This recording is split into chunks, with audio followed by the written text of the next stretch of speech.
ओम नमो भगवते वासुदेवाय। ओम नमो भगवते वासुदेवाय।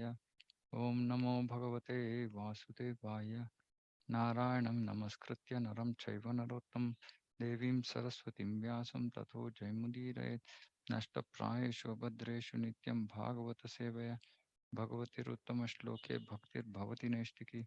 ओम अज्ञानतिमिरान्धस्य ज्ञानाञ्जनशलाकया चक्षुरुन्मीलितं येन तस्मै श्रीगुरवे नमः। नमो विष्णुपादाय कृष्णप्रेष्ठाय भूतले श्रीमते भक्तिवेदान्तस्वामिनिति नामिने। नमस्ते सारस्वती देवी गौरवाणी प्रचारिणे निर्विशेष शून्यवादी पाश्चात्य देशतारिणे। जय श्री कृष्ण चैतन्य प्रभु नित्यानंद श्री अद्वैत गदाधर शिवासादि गौर भक्त वृंद। हरे कृष्णा कृष्ण कृष्णा हरे हरे हरे राम राम राम हरे हरे।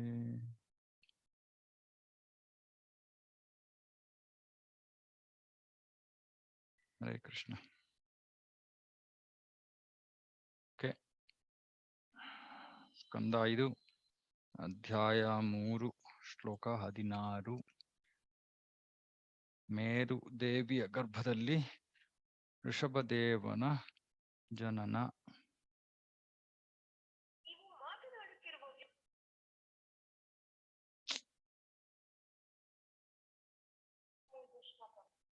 ಹರೇ ಕೃಷ್ಣ.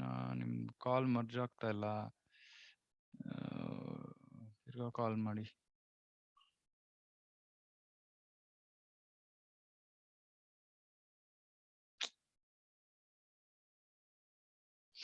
ಶ್ರೀ ಶುಕಮುನಿಗಳು ಹೇಳಿದರು, ಭರತ ವರ್ಷದ ಚಕ್ರವರ್ತಿಯಾದ ಮಹಾರಾಜ ನಾಭಿಯಿಂದ ಪೂಜಿಸಲ್ಪಡುವ ಋತ್ವಿಕರು ಗದ್ಯದಲ್ಲಿ, ಸಾಮಾನ್ಯವಾಗಿ ಪ್ರಾರ್ಥನೆಗಳು ಶ್ಲೋಕ ಸ್ವರೂಪದಲ್ಲಿರುತ್ತದೆ, ಗದ್ಯದಲ್ಲಿ ಪ್ರಾರ್ಥನೆ ಸಲ್ಲಿಸಿ ಭಗವಂತನ ಪಾದ ಪದ್ಮಗಳಲ್ಲಿ ಶಿರಬಾಗಿಸಿದರು.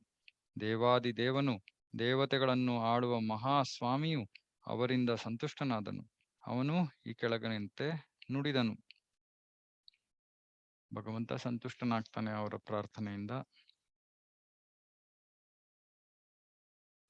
ದೇವೋತ್ತಮ ಪರಮಪುರುಷನು ಉತ್ತರ ಕೊಟ್ಟನು, ಎಲೆ ಮಹರ್ಷಿಗಳೇ, ನಿಶ್ಚಯವಾಗಿಯೂ ನಾನು ನಿಮ್ಮ ಪ್ರಾರ್ಥನೆಗಳಿಂದ ಬಹಳ ಸಂತುಷ್ಟನಾಗಿದ್ದೇನೆ.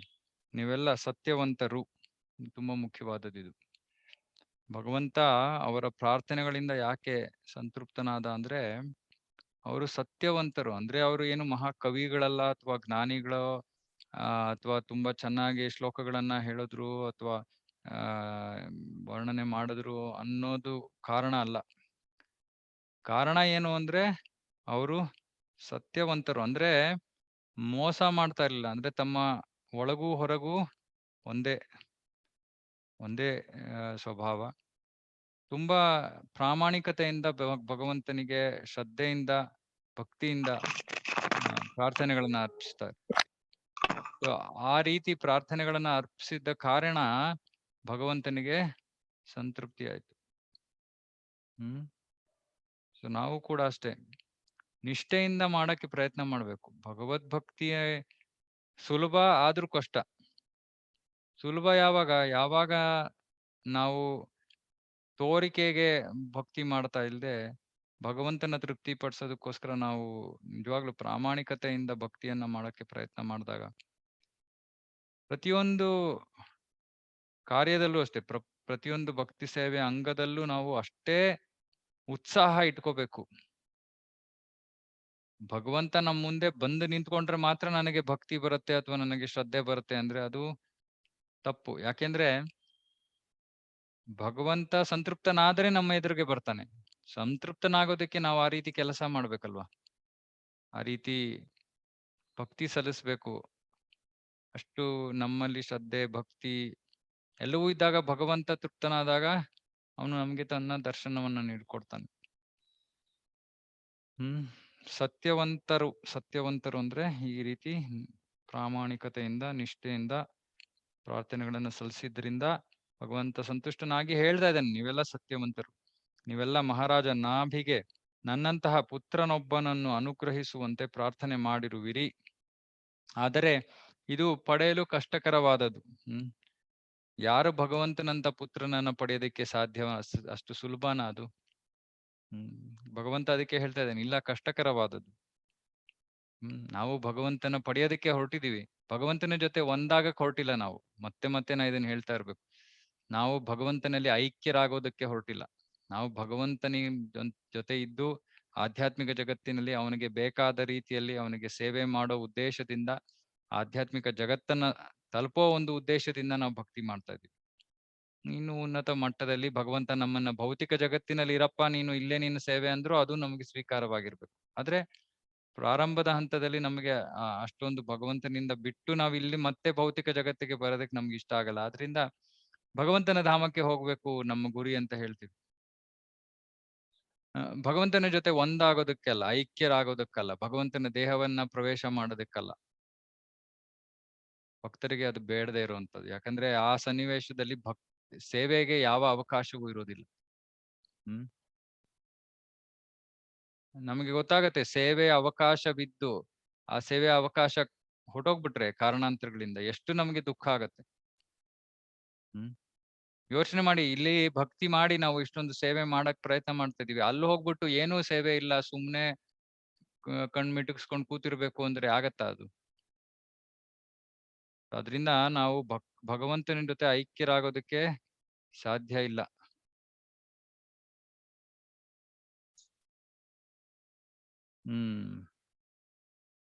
ಐಕ್ಯರಾಗೋದು ನಮ್ಗೆ ಬೇಕಾಗಿಲ್ಲ.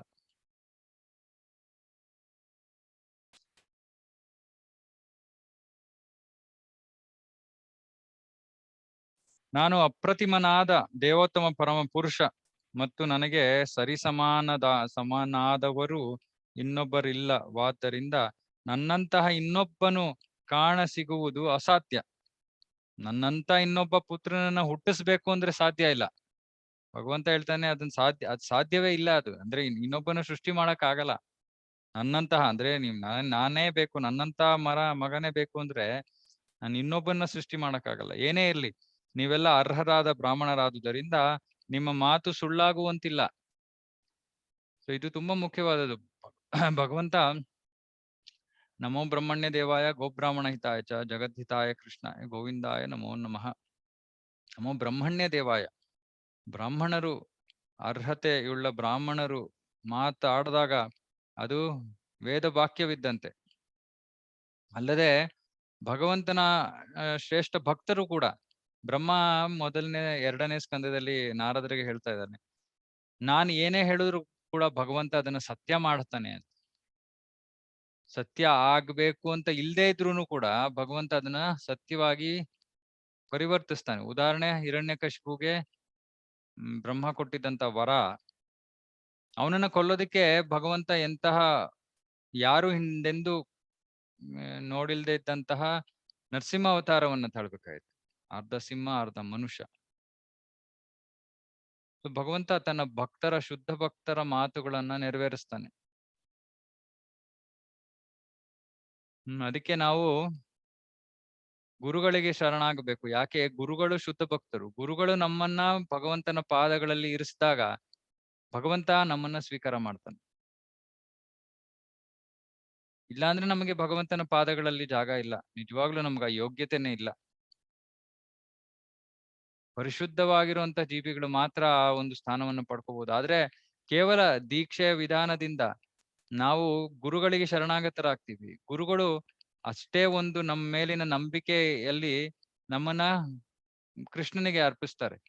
ದಯವಿಟ್ಟು ಸ್ವೀಕಾರ ಮಾಡಿ, ಈ ಒಂದು ಆತ್ಮ ನಿಮ್ಗೆ ಸೇವೆ ಮಾಡ್ಬೇಕು ಅಂತ ಬರ್ತಾ ಇದ್ದಾನೆ.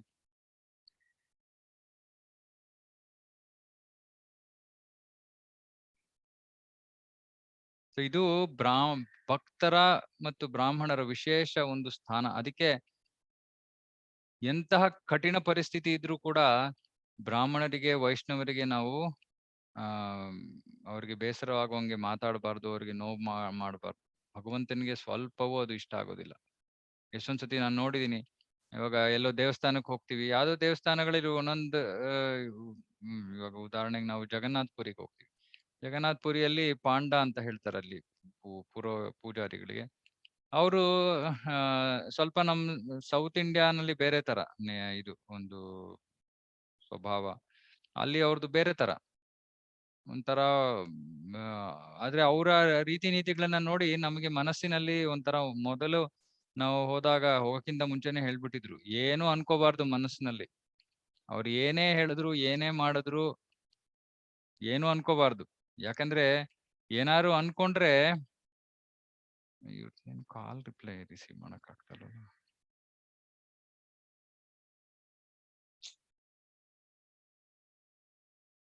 ಏನಾದ್ರು ಅಂದ್ಕೊಂಡ್ರೆ ಏನಾಗತ್ತೆ, ಒಂದ್ ನಿಮಿಷ ರೀ, ಇವ್ರು ಪ್ರಯತ್ನ ಮಾಡ್ತಾ ಇದಾರೆ ಪಾಪ, ಇವ್ರನ್ನ ಕಾಲ್ ಆಡ್ ಮಾಡ್ತೀನಿ.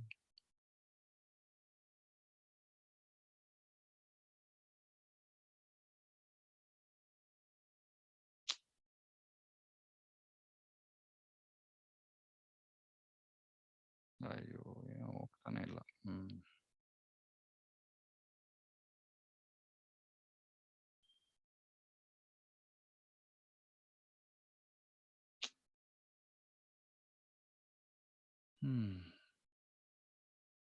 ಓಕೆ. ಸೊ ಅವರು ಏನೇ ಹೇಳಿದ್ರು ನಾವು ಬೇಸರ ಪಟ್ಕೋಬಾರ್ದು. ಯಾಕಂದ್ರೆ ಅವರು ಭಗವಂತನ ಸೇವಕರು, ಭಗವಂತನಿಗೆ ಬಹಳ ಪ್ರಿಯರಾದವರು. ಆ ಹಿಂದೆ ಒಂದ್ಸತಿ ಯಾರು ಶಂಕರಾಚಾರ್ಯರು ಅನ್ಸುತ್ತೆ, ಶಂಕರಾಚಾರ್ಯ ರಾಮಾನುಜಾಚಾರ್ಯರು ಜಗನ್ನಾಥಪುರಿಗೆ ಹೋಗಿ ಅವರು ಅಲ್ಲಿ ನಡೀತಾ ಇದ್ದಿದ್ದಂತಹ ಒಂದು ಆರಾಧನೆ ಶಾಸ್ತ್ರೋಕ್ತವಾಗಿರ್ಲಿಲ್ಲ ಅಂತ ಏನೋ ಒಂದು ಈ ರೀತಿ ಅವರ ಅವರಿಗೆ ಏನೋ ಉಪದೇಶವನ್ನ ಕೊಡ್ತಾರೆ. ಅವತ್ತು ರಾತ್ರಿ ಜಗನ್ನಾಥ ಅವರ ಕನಸಿನಲ್ಲಿ ಬಂದು ನನ್ನ ಪಾಂಡಗಳ ಹತ್ರ ಏನು ಮಾತಾಡಕ್ ಹೋಗ್ಬಾರ್ದು ಅಂತ ಅವರನ್ನ ಅಲ್ಲಿಂದ ಹೊರಗಡೆ ಕಳಿಸ್ಬಿಡ್ತಾರೆ. ಅಂದ್ರೆ ಅಂದ್ರೆ ಕನ್ಸ್ನಲ್ಲೇ ಅಂದ್ರೆ ಅವ್ರನ್ನ ಹೊಡೆದು ಓಡಿಸ್ತಾರೆ ಅಂತ. ಅಂದ್ರೆ ಅವ್ರು ಅಲ್ಲಿಂದ ಇಲ್ಲಿಗೆ ಹಾರ್ಕೊಂಡ್ ಬರ್ತಾರೆ, ಅವರೆಲ್ಲೋ ಬೇರೆ ಕಡೆ ದಕ್ಷಿಣ ಭಾರತದಲ್ಲಿ. ಅಂದ್ರೆ ಭಗವಂತ ಸಹಿಸ್ಕೊಳ್ಳೋದೇ ಇಲ್ಲ. ರಾಮಾನುಜಾಚಾರ್ಯರು ಶುದ್ಧ ಭಕ್ತರೆ, ಪಾಂಡ ಅವರು ಶುದ್ಧ ಭಕ್ತರೆ. ಆದ್ರೆ ಅವರಲ್ಲಿ ಯಾವ ಈ ರೀತಿ ಭೇದ ಇದೆ ಅಥವಾ ಇಲ್ಲಿ ತಪ್ಪಿದೆ ಅಂದ್ರೆ ಭಗವಂತ ಸಹಿಸ್ಕೊಳ್ಳೋದಿಲ್ಲ. ಸೊ ಅದರಿಂದ ಎಲ್ಲಾ ಶುದ್ಧ ಭಕ್ತರನ್ನ ನಾವು ಸಮವಾಗಿ ಅಂದ್ರೆ ಗೌರವದಿಂದ ಕಾಣ್ಬೇಕು. ಯಾಕಂದ್ರೆ ಭಗವಂತನಿಗೆ ಅತ್ಯಂತ ಪ್ರಿಯರಾದವರು. ಕೃಷ್ಣ ಭಗವದ್ಗೀತೆನಲ್ಲಿ ಹೇಳ್ತಾನೆ, ಎಲ್ಲವನ್ನು ಬಿಟ್ಟು ನನ್ನ ಸೇವೆಯಲ್ಲಿ ತೊಡಗಿರೋರು ನನಗೆ ಅತ್ಯಂತ ಪ್ರಿಯರು. ಸೊ ಅವರ ತುಂಬಾ ಜಾಗರೂಕತೆಯಿಂದ ಇರ್ಬೇಕು ನಾವು ಭಕ್ತರ ಜೊತೆ. ವಿಶೇಷವಾಗಿ ಭಕ್ತರು ಒಂದ್ ಪ್ರಾಮುಖ್ಯತೆ ನಮಗೆ ಗೊತ್ತಾಗೋದಿಲ್ಲ. ಅಯ್ಯೋ ಸುಮ್ನೆ ಏನೋ ಪುಸ್ತಕ ಯಾರೋ ಬ್ರಹ್ಮಚಾರಿಗಳು ಬರ್ತಾರೆ, ಪುಸ್ತಕ ಮಾರಾಟಕ್ಕೆ ಬರ್ತಾರೆ. ಯಾರೋ ಹೇಳಿದ್ರೆ ಏನ್ ನಿಮ್ ಕೆಲ್ಸ ಇಲ್ವಾ, ಹೋಗಿ ಕೆಲಸ ಮಾಡಿ, ಏನಾದ್ರು ದುಡ್ಡು ಸಂಪಾದನೆ ಮಾಡಿ ಅಂತ. ಎಂತಹ ಘೋರ ಅಪರಾಧದ ಮಾತು ಅದು ಅಂದ್ರೆ ಆ ಭಕ್ತನು ಅದನ್ನ ಸಹಿಸ್ಕೊಂಡ್ಬಿಡ್ತಾನೆ, ಭಗವಂತ ಸಹಿಸ್ಕೊಡಲ್ಲ.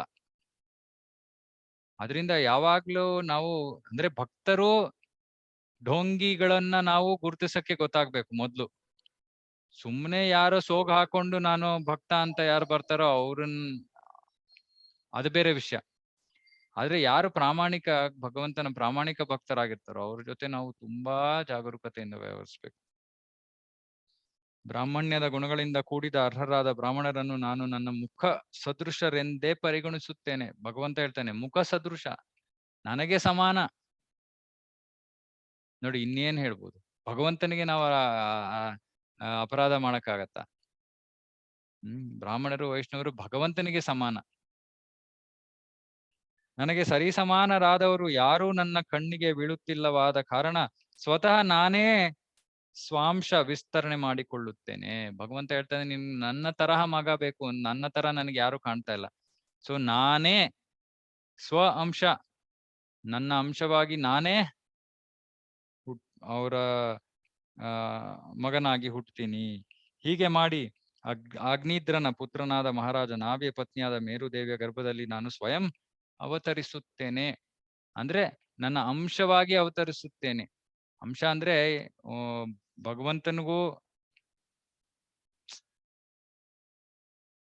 ಅಂಶವಾಗಿ ಅವತರಿಸುತ್ತೇನೆ ಅಂತ ಅದ್ರ. ಸೊ ಭಗವಂತನಿಗೂ ಆ ಅವತಾರಕ್ಕೂ ಏನ್ ವ್ಯತ್ಯಾಸ ಇರುತ್ತೆ ಅಂದ್ರೆ, ಭಗವಂತ ಎಷ್ಟು ಶಕ್ತಿಗಳನ್ನ ಬೇಕಾ ಅಷ್ಟು ಶಕ್ತಿಗಳನ್ನ ಮಾತ್ರ ಕೊಡ್ತಾನೆ ಆ ಒಂದು ಅವತಾರದಲ್ಲಿ. ಅವನ ತನ್ನ ಎಲ್ಲಾ ಶಕ್ತಿಗಳು ಇರೋದಿಲ್ಲ ಅದ್ರಲ್ಲಿ. ಶುಕಮುನಿಗಳು ಮುಂದುವರಿಸಿದರು. ಇದನ್ನು ಹೇಳಿದ ನಂತರ ಭಗವಂತನು ಅಂತರ್ಧಾನನಾದನು. ಮಹಾರಾಜ ನಾಭಿಯ ಪತ್ನಿ ಮೇರುದೇವಿಯು ತನ್ನ ಪತಿಯ ಪಕ್ಕದಲ್ಲಿ ಕುಳಿತಿದ್ದಳು. ಪರಿಣಾಮವಾಗಿ ಅವಳು ಪರಮಪ್ರಭುವಿನ ಎಲ್ಲಾ ಮಾತುಗಳನ್ನು ಆಲಿಸಿದಳು. ಎಷ್ಟು ಸಂತೋಷ ಆಗಿರ್ಬೇಕು ಮೇರುದೇವಿಗೆ. ಎಲೆ ವಿಷ್ಣುದತ್ತ ಪರೀಕ್ಷಿತ ಮಹಾರಾಜನೇ, ಆ ಯಜ್ಞದಲ್ಲಿ ದೇವೋತ್ತಮ ಪರಮಪುರುಷನು ಮಹರ್ಷಿಗಳಿಂದ ಸಂತುಷ್ಟನಾದನು.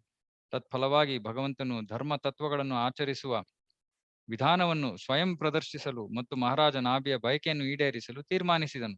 ತದನಂತರ ಐಹಿಕ ಪ್ರಕೃತಿಯ ಗುಣಗಳಿಗೆ ಅತೀತವಾದ ತನ್ನ ಮೂಲ ಆಧ್ಯಾತ್ಮಿಕ ರೂಪದಲ್ಲಿ ಮೇರುದೇವಿಯ ಪುತ್ರನಾಗಿ ಅವತರಿಸಿದನು. ಅಧ್ಯಾಯ 4. ದೇವೋತ್ತಮ ಪರಮ ಪುರುಷ ಋಷಭದೇವನ ವೈಶಿಷ್ಟ್ಯ. ಇವಾಗ ಅವನ ಜನ್ಮ ಮತ್ತೆ ವೈಶಿಷ್ಟ್ಯ. ಶುಕಮುನಿಗಳು ನುಡಿದರು, ನಾಭಿ ಮಹಾರಾಜನಿಗೆ ಪುತ್ರನಾಗಿ ಜನಿಸುತ್ತಿದ್ದಂತೆಯೇ ಭಗವಂತನು ಪರಮಪ್ರಭುವಿನ ಲಕ್ಷಣಗಳಾದ ಪಾದ ಚಿಹ್ನೆ, ಧ್ವಜ, ವಜ್ರಾಯುಧ ಇತ್ಯಾದಿ ಮೊದಲಾದವುಗಳನ್ನು ಪ್ರಕಟಪಡಿಸಿದನು. ಸೊ ಭಗವಂತನ ಪ್ರತಿಯೊಂದು ಅವತಾರವೂ ಕೂಡ ಭಗವಂತನಲ್ಲಿರುವಂತಹ ಚಿಹ್ನೆಗಳಲ್ಲಿ ಕೆಲ ಚಿಹ್ನೆಗಳನ್ನ, ಯಾಕಂದ್ರೆ ಅಂಶವಾಗಿರೋದ್ರಿಂದ ಎಲ್ಲಾ ಚಿಹ್ನೆಗಳಿರಲ್ಲ, ಎಲ್ಲಾ ಸಂಕೇತಗಳಿರಲ್ಲ, ಆದ್ರೆ ಕೆಲ ಚಿಹ್ನೆಗಳು ಇದ್ದೇ ಇರುತ್ತೆ. ಉದಾಹರಣೆಗೆ ಪಾದಗಳಲ್ಲಿ ಚಿಹ್ನೆಗಳಿದೆ ಭಗವಂತನಿಗೆ. ಸೊ ಇಲ್ಲಿ ಧ್ವಜ, ವಜ್ರಾಯುಧ, ಪಾದ ಚಿಹ್ನೆಗಳನ್ನ ಆ ಅವತಾರವು ಕೂಡ ಹೊಂದಿತ್ತು. ಅದರಿಂದ ಯಾರೇ ಇವತ್ತು ಮೋಸ ಮಾಡಕ್ ತುಂಬಾ ಜನ ಇದ್ದಾರೆ ಕಲಿಯುಗದಲ್ಲಿ. ನಾನು ಭಗವಂತನ ಅವತಾರ ಅಂತಾರೆ. ನಾವು ಕಣ್ಮುಚ್ಕೊಂಡು ಅದನ್ನ ನಂಬಿಡ್ತೀವಿ. ಯಾಕೆ ನಂಬ್ತೀವಿ? ಅವ್ರೇನೋ ಒಂದ್ ಸ್ವಲ್ಪ ಮ್ಯಾಜಿಕ್ ಮಾಡ್ತಾರೆ. ಒಂದು ಸಿದ್ಧಿ, ಅಷ್ಟಸಿದ್ಧಿ ಅಂತಾರೆ. ಅದು ಭೌತಿಕವಾದ ಶಕ್ತಿ. ಅದು ಯೋಗದಿಂದ ಅದನ್ನ ನಾವು ಪಡ್ಕೋಬಹುದು. ಆ ಯೋಗ ಸಿದ್ಧಿಯಿಂದ ಅವರು ಏನೋ ಒಂದು ವಿಭೂತಿ ಕೊಡ್ತಾರೆ, ಅಥವಾ ಎಲ್ಲಿಂದನೋ ಏನೋ ಹಣ್ಣು ಕೊಡ್ತಾರೆ. ಸುಮ್ನೆ ಹಿಂಗ್ ಅಂತಾರೆ, ಒಂದ್ ಹಣ್ಣು ಬರುತ್ತೆ ಕೈಯಲ್ಲಿ. ಓ ಭಗವಂತ. ಯಾರಾದ್ರೂ ನಿಜವಾಗ್ಲೂ ಭಗವಂತ ಆಗಿರ್ಬೇಕು ಅಂದ್ರೆ ಮೊದ್ಲು ಅರ್ಜುನ ಭಗವದ್ಗೀತೆಯಲ್ಲಿ ಹೇಳ್ತಾನೆ, ವಿಶ್ವರೂಪ ತೋರ್ಸಪ್ಪ ನಿಂದು, ಆವಾಗ್ಲೇ ನಾನು ಸ್ವೀಕಾರ ಮಾಡುದು. 3 ಅಂಶಗಳು. ಎರಡನೇದು ಭಾಗವತದಲ್ಲಿ ಎಲ್ಲಾ ಕಡೆ ಹೇಳ್ತಾರೆ, ಒಂದು ಅವತಾರದ ತಂದೆ ತಾಯಿ ಯಾವಾಗ ಅವತಾರವಾಗತ್ತೆ, ಯಾವ ಕಾರಣಕ್ಕೆ ಅವತಾರ, ಎಲ್ಲವೂ ಕೂಡ ಭಾಗವತದಲ್ಲಿ, ಪುರಾಣಗಳಲ್ಲಿ ಇರ್ಬೇಕು. ಇಲ್ಲಾಂದ್ರೆ ಯಾರು ಸುಮ್ನೆ ಹುಟ್ಟಿಸ್ಕೊಳಕ್ಕಾಗಲ್ಲ. ಮೂರನೇದು, ಈ ರೀತಿ ಭಗವಂತನ ದೇಹದಲ್ಲಿರೋ ಚಿಹ್ನೆಗಳು ಆ ಒಂದು ಅವತಾರದಲ್ಲಿ ಕಾಣ್ಬೇಕು. ಸೊ ಇಲ್ಲಾಂದ್ರೆ ನಾವು ಸ್ವೀಕಾರ ಮಾಡಕ್ಕಾಗಲ್ಲ ಅವತಾರ ಅಂತ. ಅವತಾರಗಳಲ್ಲೂ ಹಲವಾರು ಬಗೆಗಳಿದೆ, ಆದ್ರೆ ಈ ರೀತಿ ಅಂಶ ಅವತಾರ ಅಂದ್ರೆ ಭಗವಂತನ ದೇಹದಲ್ಲಿರೋ ಒಂದಿಷ್ಟು ಅಂಶಗಳು, ಚಿಹ್ನೆಗಳು ನಮಗೆ ಆ ದೇಹದಲ್ಲಿ ಕಾಣ್ಬೇಕು. ಅದರಿಂದ ದಯವಿಟ್ಟು ಅಭ್ಯಾಸ ಬಲದಿಂದ ಯಾರನ್ನೋ ದೇವ್ರು ಅನ್ಕೊಂಡು ಅವ್ರ ಹಿಂದೆ ಹೋಗ್ಬಿಡಿ. ಭಗವದ್ಗೀತೆಗೆ ಬರಕ್ಕಿಂತ ಮುಂಚೆ ನಾವು ಈ ರೀತಿ ತಪ್ಪು ಅರ್ಧಂಬರ್ಧ ತಿಳ್ಕೊಂಡು ಯಾರನೋ ಮನುಷ್ಯನನ್ನ ದೇವ್ರು ಅಂತ ಪೂಜೆ ಮಾಡ್ತಾ ಇರ್ಬೋದು. ಆದ್ರೆ ಭಕ್ತಿಗೆ ಬಂದಾದ್ಮೇಲೆ, ಭಗವದ್ಗೀತಾ ಭಾಗವತಗಳ ಶ್ರವಣ ಮಾಡಾದ್ಮೇಲೆ ಆ ಯೋಚನೆಯನ್ನ ತೆಗ್ದಾಕ್ಬೇಕು. ಏನು ನಿಮ್ಗೆ ಭಯ ಇರ್ಬೇಕಾಗಿಲ್ಲ. ಅಯ್ಯೋ, ನಾನು ಇವ್ರನ್ನ ಯಾವಾಗ್ಲಿಂದಾನು ಪೂಜೆ ಮಾಡ್ತಾ ಇದ್ದೀನಿ, ಇವಾಗ ನಾನು ಹೆಂಗ್ ಅದನ್ನ ನಿಲ್ಲಿಸ್ಬಿಡಕ್ಕಾಗತ್ತೆ? ತಪ್ಪು ಮಾಡ್ತಾ ಇದ್ರಿ, ಅದನ್ನ ನಿಲ್ಸೋದ್ರಲ್ಲಿ ಏನ್ ತಪ್ಪಿದೆ? ಹೆಂಗೆ ಅಂದ್ರೆ, ಇವಾಗ ಪ್ರೈಮ್ ಮಿನಿಸ್ಟ್ರು, ಎಲ್ಲ ದೊಡ್ಡ ದೊಡ್ಡ ಮಂತ್ರಿಗಳೆಲ್ಲರೂ ಇದ್ದಾರೆ. ನಾನು ಹೋಗ್ಬಿಟ್ಟು ಅದೇ ಒಂದು ವೇದಿಕೆ ಮೇಲೆ ಹೋಗಿ ಕೂತ್ಕೊಂಡ್ಬಿಟ್ರೆ ಅವಾಗ ಏನ್ ಅನ್ಸುತ್ತೆ? ಅವ್ರಿಗೂ ಮುಜುಗರ, ನನ್ಗೂ ಮುಜುಗರ ಆಗ್ಬೇಕು. ಅವ್ರಿಗೂ ಮುಜುಗರ, ಅಯ್ಯೋ ಇದೇನಿದು, ಯಾರಿದು ಇವನ್ ಬಂದು ಇಲ್ಲಿ ಕೂತಿದ್ದಾನೆ. ನನ್ಗೂ ಅನ್ಸ್ಬೇಕು, ಅಯ್ಯೋ ಇದೇನಿದು, ಇಷ್ಟೊಂದು ದೊಡ್ಡ ಮಹಾ ಗಣ್ಯ ವ್ಯಕ್ತಿಗಳ ಮಧ್ಯೆ ನಾನ್ಯಾಕೆ ಬಂದು ಕೂತಿದ್ದೀನಿ. ಅದೇ ರೀತಿ ಈ ಸಾಮಾನ್ಯವಾದ ವ್ಯಕ್ತಿಗಳನ್ನ ಭಗವಂತನ ಒಂದು ವೇದಿಕೆಯ ಮೇಲೆ, ದೇವರ ಮನೆಯಲ್ಲಿ ಒಂದೇ ಹಂತದಲ್ಲಿ, ಒಂದೇ ವೇದಿಕೆಯಲ್ಲಿ ಇರಿಸಿದಾಗ ಎಲ್ಲರಿಗೂ ತೊಂದರೆ. ಅದಕ್ಕೆ ದೇವತೆಗಳನ್ನು ಕೂಡ ನಾವು ವಿಷ್ಣು ತತ್ವ ಇರುವಂತಹ ನಮ್ಮ ದೇವರ ಮನೆಯಲ್ಲಿ ಒಂದೇ ಇದ್ರಲ್ಲಿ, ಅಂದ್ರೆ ಪೂಜೆ ಮಾಡ್ಲೇಬಾರ್ದು ಅಂತ ಕೃಷ್ಣ ಭಗವದ್ಗೀತೆಯಲ್ಲಿ ಸ್ಪಷ್ಟವಾಗಿ ಹೇಳಿದಾನೆ. ಆದ್ರೆ ಯಾರಿಗಿನ್ನೂ ಅದರ ಸ್ವೀಕಾರ ಮಾಡಕ್ ಇನ್ನೂ ಆಗಿಲ್ವೋ, ಅವರು ದೇವತೆಗಳಿಗೆ ಇನ್ನೊಂದು ದೇವರ ಮನೆ ಇಟ್ಕೋಬೇಕು, ಅಂದ್ರೆ ಇನ್ನೊಂದು ವೇದಿಕೆ ಇಟ್ಕೋಬೇಕು. ಒಂದೇ ಸ್ತರದಲ್ಲಿ ಇಡಕ್ ಆಗಲ್ಲ. ಯಾಕಂದ್ರೆ ದೇವತೆಗಳಿಗೆ ಗೊತ್ತು, ಅಯ್ಯೋ ನನ್ನ ಭಗವಂತ ಇವನಿಂದಾನೇ ನನ್ನ ಶಕ್ತಿ ಬರ್ತಾ ಇರೋದು, ಇವನ ಆಧಾರದ ಮೇಲೆ ನನ್ನ ಕೆಲಸವನ್ನ ಮಾಡ್ತಾ ಇರೋದು, ಇವನ ಎದುರಿಗೆ ನನಗೆ ಆರಾಧನೆ ಮಾಡ್ತಾ ಇದಾರಲ್ಲ, ಎಂತ ತುಂಬಾ ಬೇಸರ ಆಗತ್ತೆ ಆ ದೇವತೆಗಳಿಗೆ. ಅಯ್ಯೋ ಬೇಡ ಬೇಡ ಅಂತ. ಅದಕ್ಕೆ ಅವ್ರಿಗೂ ಬೇಸರ ಬೇಡ, ಭಗವಂತನ ನೋಡ್ತಾನೆ, ಇದೇನಿದು ನನ್ನ ಮುಂದೆ ನಿಂತ್ಕೊಂಡು ನನ್ನ ಸೇವಕರಿಗೆ ಆರಾಧನೆ ಮಾಡ್ತಾ ಇದಾರೆ. ಭಗವಂತ ಅದರಿಂದ ಏನು ಬೇಸರ ಪಡೋದಿಲ್ಲ, ಯಾಕಂದ್ರೆ ಅವನು ಬಹಳ ದೊಡ್ಡ ಮನಸ್ಸು ಅವನಿಗೆ. ಆದ್ರೆ ಆ ದೇವತೆಗಳಿಗಂತೂ ಖಂಡಿತ ಬೇಸರ ಆಗತ್ತೆ. ಬೇಡ ಬೇಡ, ನಿಲ್ಸಿ ಬೇರೆ ಮಾಡ್ಬೇಕಂದ್ರೆ ಮಾಡಿ, ಇಲ್ಲಾಂದ್ರೆ ಏನು ಬೇಡ, ಇವ್ರಿಗೆ ಮಾಡಿ ಸಾಕು. ನಾವು ಅವರನ್ನೇ ಆರಾಧನೆ ಮಾಡೋದು, ನೀವು ಅವರನ್ನೇ ಆರಾಧನೆ ಮಾಡಿ, ಏನ್ ತಪ್ಪಿದೆ? ಅವ್ರಿಗಿನ್ನೂ ಸಂತೋಷ ಆಗತ್ತೆ ದೇವತೆಗಳು. ಆದ್ರಿಂದ ಈ ರೀತಿ ಸುಮ್ನೆ ಯಾರೋ ಸಾಮಾನ್ಯ ಮನುಷ್ಯನನ್ನ ದೇವರು ಅಂತ ಪೂಜೆ ಮಾಡ್ಬಾರ್ದು. ಪೂಜೆ ನಿಲ್ಸಿದ್ರೆ ಏನು ತೊಂದ್ರೆ ಇಲ್ಲ. ದಯವಿಟ್ಟು ದೇವತೆಗಳ ಪೂಜೆ ನಿಲ್ಸಿದ್ರಷ್ಟೇ, ಗೌರವ ಪೂರ್ವಕವಾಗಿ ನಿಂತ್ಕೊಂಡು ದೇವರ ಮನೆ ಮುಂದೆ ನಿಮ್ಮ ಪ್ರಾರ್ಥನೆ ಮಾಡ್ಕೊಳ್ಳಿ. ಇಲ್ಲಿ ನನ್ಗೆ ಇವಾಗ ಭಗವಂತನ ಕೃಷ್ಣನನ್ನ ವಿಷ್ಣುವನ್ನ ನಾನು ಎಲ್ಲಾ ಸರ್ವಸ್ವ ಅಂತ ಸ್ವೀಕಾರ ಮಾಡಿದೀನಿ.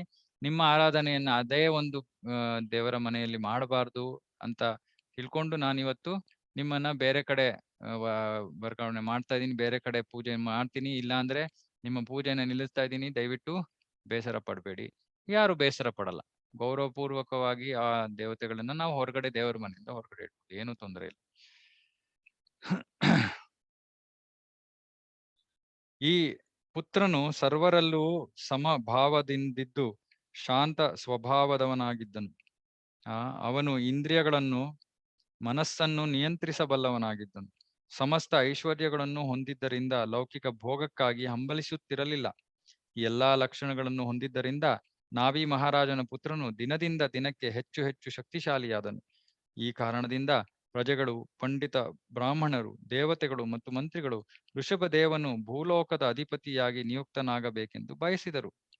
ಹೆಂಗೆ ರಾಮರಾಜ್ಯ ತರ ರಾಮ ಪಟ್ಟಾಭಿಷಿಕ್ತನಾಗ್ಬೇಕು ಅಂತ ಎಲ್ಲರೂ ಬಯಸ್ತಾ ಇದ್ರು. ದಶರಥ ಹೇಳಿದ ತಕ್ಷಣ ಎಲ್ರಿಗೂ ತುಂಬಾ ಸಂತೋಷ, ಅಯ್ಯೋ ಆಗ್ಲಿ ನಿಮ್ ಮಾತು ನೆರವೇರ್ಲಿ.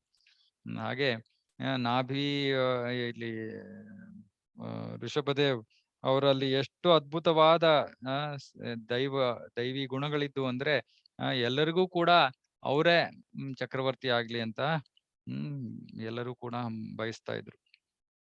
ಮತ್ತೆ ಭಗವಂತನಲ್ಲಿ ಇರೋ ಹಲವಾರು ಗುಣಗಳಲ್ಲಿ ಕೆಲ ಗುಣಗಳನ್ನ ಪ್ರದರ್ಶನ ಮಾಡ್ತಾರೆ ಋಷಭದೇವ್. ನಾಭಿ ಮಹಾರಾಜನ ಪುತ್ರನು ಕಾಣಿಸಿಕೊಳ್ಳುತ್ತಿದ್ದಂತೆ ಮಹಾಕವಿಗಳು ವರ್ಣಿಸುವಂತೆ ಸುದೃಢ ಶರೀರದಲ್ಲಿ ದೇವೋತ್ತಮನ ಸಕಲ ಲಕ್ಷಣಗಳಾದ ಓಜಸ್ಸು, ಬಲ, ಸೌಂದರ್ಯ, ನಾಮ, ಕೀರ್ತಿ, ಪ್ರಭಾವ ಮತ್ತು ಉತ್ಸಾಹ ಈ ಎಲ್ಲಾ ಸದ್ಗುಣಗಳನ್ನು ಹೊಂದಿದ್ದನು. ಓಜಸ್ಸು, ಬಲ, ಸೌಂದರ್ಯ, ನಾಮ, ಕೀರ್ತಿ, ಪ್ರಭಾವ, ಉತ್ಸಾಹ. ತಂದೆ ನಾಭಿ ಮಹಾರಾಜನು ಈ ಎಲ್ಲಾ ಗುಣಗಳನ್ನು ನೋಡಿದಾಗ ತನ್ನ ಪುತ್ರನು ಮಾನವೋತ್ತಮ ಅಥವಾ ಪರಮ ಪುರುಷನಾಗಿರಬೇಕೆಂದು ಭಾವಿಸಿದನು. ಆದುದರಿಂದ ಅವನು ಮಗುವಿಗೆ ಋಷಭ ಎಂದು ನಾಮಕರಣ ಮಾಡಿದನು.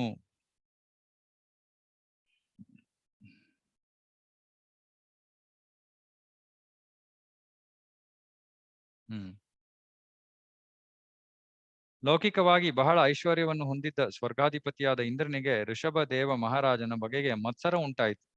ಆದುದರಿಂದ ಭಾರತ ವರ್ಷವೆಂದು ಪ್ರಸಿದ್ಧವಾಗಿದ್ದ ಈ ಲೋಕದ ಮೇಲೆ ಇಂದ್ರನು ಮಳೆ ಸುರಿಸುವುದನ್ನು ನಿಲ್ಲಿಸಿದನು.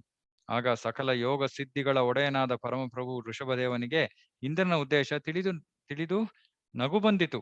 ಅನಂತರ ಸ್ವಂತ ಓಜಸ್ಸಿನಿಂದ ಯೋಗ ಮಾಯೆಯ ಮೂಲಕ ಅವನ ಅಂತರಂಗ ಶಕ್ತಿ ಅಜನಾಭನೆಂದು ಹೆಸರಾದ ತನ್ನ ಪ್ರದೇಶದಲ್ಲಿ ಸಮೃದ್ಧವಾಗಿ ಮಳೆಯನ್ನು ಕರೆದನು. ಇಂದ್ರ ಮತ್ಸ ಒಂದು ಅಸೂಯೆಯಿಂದ ಮಳೆನೇ ನಿಲ್ಲಿಸ್ತಾನೆ. ಆದ್ರೆ ಸ್ವಯಂ ಭಗವಂತ ಋಷಭದೇವ ಮಹಾರಾಜ, ಅವನಿಗೆ ಮಳೆ ಬರ್ಸೋದೇನ್ ತುಂಬಾ ದೊಡ್ಡ ವಿಷಯನಾ? ತನ್ನ ಅಂತರಂಗ ಶಕ್ತಿ, 2 ಶಕ್ತಿ, ವಿಶೇಷವಾಗಿ 3 ಶಕ್ತಿಗಳು, ಅಂತರಂಗ, ಬಹಿರಂಗ, ತಟಸ್ಥ. ಅಂತರಂಗ ಶಕ್ತಿ ಆಧ್ಯಾತ್ಮಿಕ ಜಗತ್ತಿನಲ್ಲಿ ಕೆಲಸ ಮಾಡುವಂಥದ್ದು, ಭಗವಂತನ ಲೀಲೆಗಳನ್ನ ಅಂತರಂಗ ಶಕ್ತಿ ನಡೆಸೋದು. ಅದರಿಂದ ಇಲ್ಲಿ ಇದು ಭಗವಂತನ ಲೀಲೆ. ಆದ್ದರಿಂದ ಭಗವಂತ ಮಳೆ ಬರ್ಸ್ಬೇಕು ಅಂದ್ರೆ ತನ್ನ ಯೋಗ ಮಾಯೆಯನ್ನ ಕರಿತಾನೆ. ಯೋಗ ಮಾಯೆ ಮಳೆ ಬರ್ಸ್ತಾಳೆ. ಯಾರು ಅದನ್ನು ತಡೆಯಕ್ಕಾಗಲ್ಲ. ಯಾಕಂದ್ರೆ ದೇವತೆಗಳೆಲ್ಲರೂ ಕೂಡ ಭಗವಂತನ ಅಧೀನದಲ್ಲಿರೋರು. ಅವರು ಇಲ್ಲಿ ಇಂದ್ರ ತಿಳಿದಿಲ್ದೆ ತಪ್ಪು ಮಾಡಿರ್ತಾನೆ. ಆದ್ರೆ ಯೋಗ ಮಾಯೆ ಮಳೆ ಸುರಿಸ್ತಾಳೆ. ನಾಭಿ ಮಹಾರಾಜನು ತನ್ನ ಅಭಿಲಾಷೆಗೆ ತಕ್ಕ ಪರಿಪೂರ್ಣನಾದ ಮಗನನ್ನು ಪಡೆದುದರಿಂದ ಸದಾ ದಿವ್ಯಾನಂದದ ಉತ್ಕರ್ಷದಲ್ಲಿರುತ್ತಿದ್ದನು. ತನ್ನ ಮಗನ ಬಗೆಗೆ ಅವನಿಗೆ ಅಮಿತ ವಾತ್ಸಲ್ಯವಿತ್ತು. ಭಾವೋದ್ರೇಕದಿಂದ ಗದ್ಗದಿತ ಧ್ವನಿಯಲ್ಲಿ ಅವನು ಮಗನನ್ನು ನನ್ನ ಮುದ್ದಿನ ಕಂದ, ನನ್ನ ಕಣ್ಮಣಿಯೇ ಎಂದು ಕರೆಯುತ್ತಿದ್ದನು. ಸೊ ಇಲ್ಲಿ ನೋಡಿ ಎಂತಹ ಮಹಾಭಾಗ್ಯ, ಭಗವಂತನ್ನೇ ತಮ್ಮ ಪುತ್ರನಾಗಿ ಪಡೆದಿದ್ದಾರೆ ನಾಭಿ ಮಹಾರಾಜ. ಅದಕ್ಕೆ ಭಕ್ತಿಯಲ್ಲೂ ಕೂಡ ಯಾರು ಅಂದ್ರೆ ನಿಮ್ಮ ಮನೆಯಲ್ಲಿ ಮಕ್ಕಳು ಯಾರಾದ್ರೂ ಭಕ್ತಿಯಲ್ಲಿದ್ರೆ ಅವರ ಮೇಲೆ ನೀವು ನಮ್ಮ ಮಗು ಅಂತ ಪ್ರೀತಿ ಇರ್ಬೋದು, ಅದರ ಜೊತೆಗೆ ಭಗವಂತನ ಭಕ್ತ ಅನ್ನೋ ಒಂದು ದೃಷ್ಟಿಯಿಂದ ಕಂಡ್ರೆ ಅವಾಗ ಅದೇ ಪ್ರೀತಿ ನಮ್ಮನ್ನ ಆಧ್ಯಾತ್ಮಿಕ ಜಗತ್ತಿಗೆ ಕರ್ಕೊಂಡು ಹೋಗ್ಬಿಡುತ್ತೆ. ಯಾಕಂದ್ರೆ ಅಂತ್ಯಕಾಲದಲ್ಲಿ ಭಗವಂತ ನೆನಪು ಬರ್ಲೇ ಇದ್ರು ಕೂಡ ಆ ಭಕ್ತರು ನಮಗೆ ನೆನಪು ಬಂದು ಆ ಭಕ್ತರು ಶುದ್ಧ ಭಕ್ತರಾಗಿದ್ರೆ ಆವಾಗ ನಾವು ಭಗವತ್ ಧಾಮಕ್ಕೆ ಹೋಗೋದು ಗ್ಯಾರಂಟಿ. ಅದರಿಂದ ಈ ರೀತಿ ಮಕ್ಕಳನ್ನ ಪಡಿಬೇಕು. ಭಕ್ತರಾಗಿರೋ ಮಕ್ಕಳನ್ನ ಪಡಿಬೇಕು. ಅದಕ್ಕೆ ಗರ್ಭಧಾನ ಸಂಸ್ಕಾರದ ಬಗ್ಗೆ ನಾನು ಮುಂಚೆನೆ ಹೇಳಿದ್ದೀನಿ. ಮನೆಯಲ್ಲಿ ಯಾರೇ ವೈಷ್ಣವರಿದ್ರು ಕೂಡ ದಯವಿಟ್ಟು ಎಲ್ಲರನ್ನು ಚೆನ್ನಾಗಿ ನೋಡ್ಕೊಳಕ್ಕೆ ಪ್ರಯತ್ನ ಮಾಡಿ. ಯಾಕಂದ್ರೆ ನಾವು ಅಂತ್ಯಕಾಲದಲ್ಲಿ ಮನೆಯವರ ಮೇಲೆ ನಾವು ಅಷ್ಟೊಂದು ಪ್ರೀತಿ ವಾತ್ಸಲ್ಯ ಹೊಂದಿದ್ದು ಅವರನ್ನ ನಾವು ನೆನೆಸ್ಕೊಂಡ್ರು ಕೂಡ ನಾವಾಗ ಭಗವತ್ ಧಾಮಕ್ಕೆ ಹೋಗಕ್ಕೆ ಸಾಧ್ಯವಾಗಬಹುದು.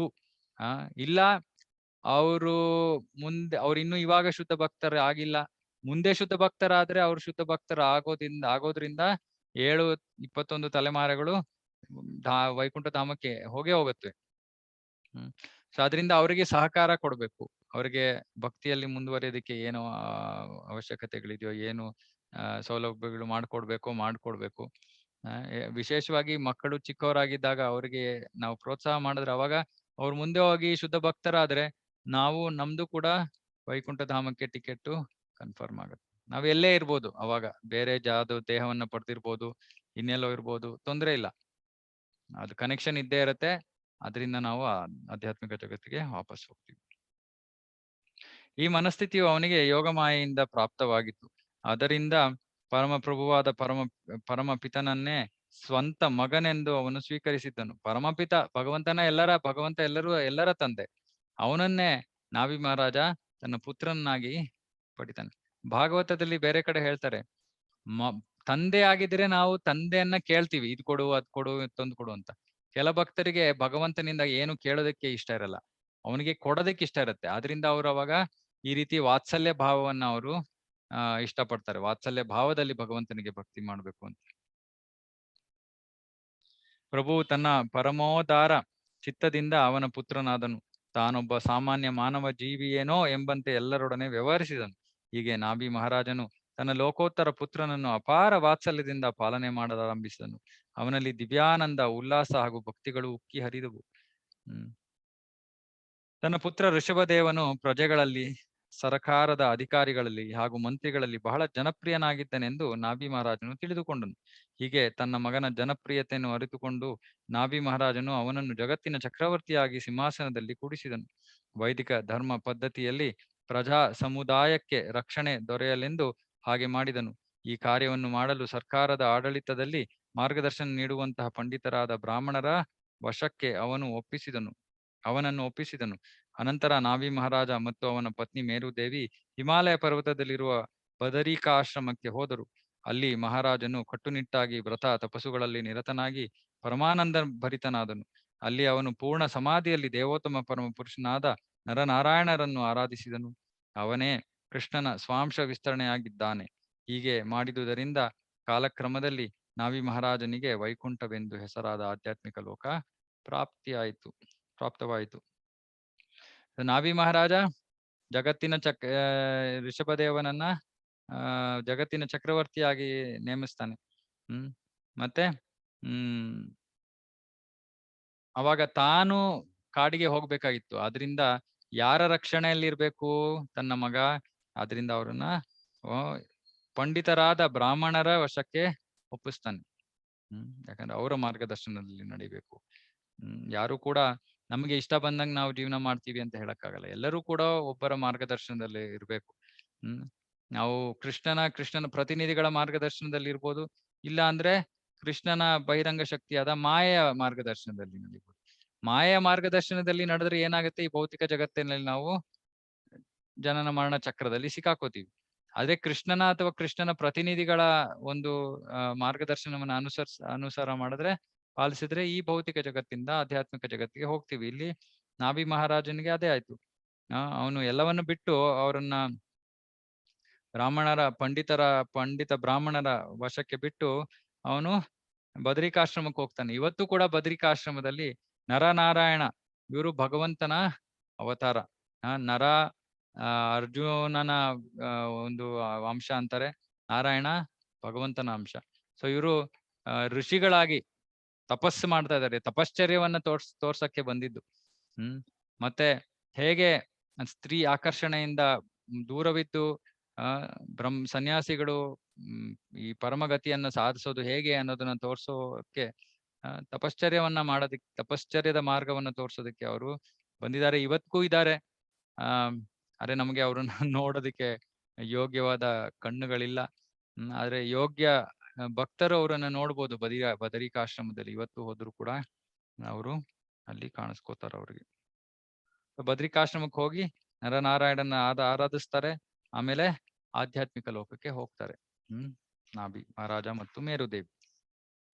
ಎಲೆ ಪರೀಕ್ಷಿತ ಮಹಾರಾಜನು, ನಾಭಿ ಮಹಾರಾಜನ ಹಿರಿಮೆಯನ್ನು ಸಾರಲು ಪ್ರಾಚೀನ ಋಷಿಗಳು 2 ಶ್ಲೋಕಗಳನ್ನು ರಚಿಸಿದ್ದಾರೆ. ಅದರಲ್ಲೊಂದು ಹೀಗಿದೆ: ನಾಭಿ ಮಹಾರಾಜನ ಪರಿಪೂರ್ಣತೆಯನ್ನು ಯಾರು ತಾನೇ ಪಡೆಯಬಲ್ಲರು? ಅವನಂತೆ ಯಾರು ತಾನೇ ಕಾರ್ಯಗಳನ್ನು ಮಾಡಬಲ್ಲರು? ಅವನ ಭಕ್ತಿ ಸೇವೆಯಿಂದಾಗಿ ದೇವೋತ್ತಮ ಪರಮ ಪುರುಷನು ಅವನ ಪುತ್ರನಾಗಲು ಅಂಗೀಕರಿಸಿದನು. ಎಂತಹ ಉತ್ಕೃಷ್ಟವಾದ ಭಕ್ತಿ ಸೇವೆ! ಭಗವಂತ ತಾನೇ ಅವರ ಮಗನಾಗಿ ಅವತರಿಸೋದಕ್ಕೆ ಒಪ್ಕೊಂಡ್ರೆ ಎಂತ ಭಕ್ತಿಯನ್ನ ಮಾಡಿರ್ಬೇಕು. 2ನೇ ಶ್ಲೋಕ: ನಾಭಿ ಮಹಾರಾಜನಿಗಿಂತ ಉತ್ತಮವಾಗಿ ಬ್ರಾಹ್ಮಣರನ್ನು ಆರಾಧಿಸುವವರು ಬೇರೆ ಯಾರಿದ್ದಾರೆ? ಬ್ರಾಹ್ಮಣರು ಸಂತುಷ್ಟಿಗೊಳ್ಳುವಂತೆ ಅವನು ಅವರನ್ನು ಆರಾಧಿಸಿದನು. ಆದುದರಿಂದ ಆ ಬ್ರಾಹ್ಮಣರು ತಮ್ಮ ಬ್ರಾಹ್ಮಣ ಶಕ್ತಿಯಿಂದ ದೇವೋತ್ತಮ ಪರಮ ಪುರುಷನಾದ ನಾರಾಯಣನನ್ನು ನಾಭಿ ಮಹಾರಾಜನಿಗೆ ಪ್ರತ್ಯಕ್ಷವಾಗಿ ತೋರಿಸಿದರು. ಬ್ರಾಹ್ಮಣರ ಆರಾಧಕ ಮತ್ತೆ ಸ್ವಯಂ ಭಗವಂತನನ್ನ ತನ್ನ ಪುತ್ರನಾಗಿ ಪಡೆದಂತಹ ಮಹಾಭಕ್ತ ಅವರ ಗುಣಗಾನ. ನಾಭಿ ಮಹಾರಾಜನು ಬದರಿಕಾಶ್ರಮಕ್ಕೆ ಹೋದ ಮೇಲೆ ಪ್ರಭುವಾದ ಋಷಭದೇವನು ತನ್ನ ಸಾಮ್ರಾಜ್ಯವೇ ತನ್ನ ಕರ್ಮಭೂಮಿ ಎಂದು ಅರಿತುಕೊಂಡನು.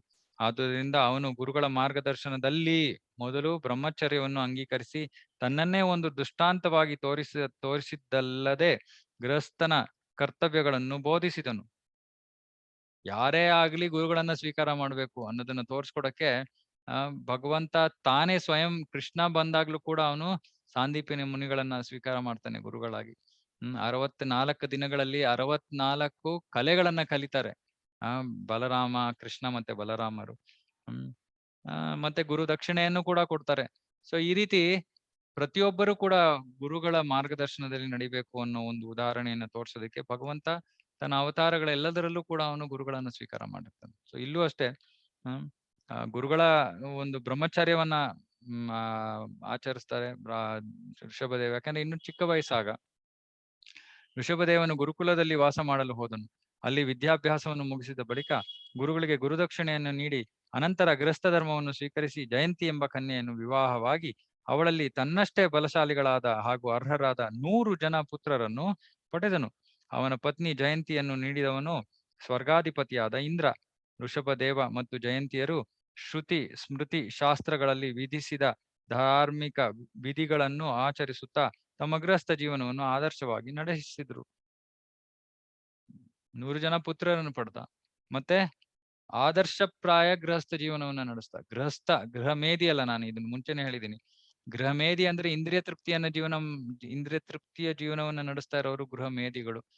ಭಗವಂತನ ಸೇವೆಯಲ್ಲಿ ತೊಡಗಿರುವಂತ ಕುಟುಂಬ ಗೃಹಸ್ಥ ಆಶ್ರಮ. ಅದು ಆಶ್ರಮ ಅಂದ್ರೆ ಭಗವಂತನ ಸೇವೆ ನಡೆಯುವಂತ ಜಾಗ. ಋಷಭದೇವನ 100 ಪುತ್ರರಲ್ಲಿ ಹಿರಿಯವನು ಭರತ.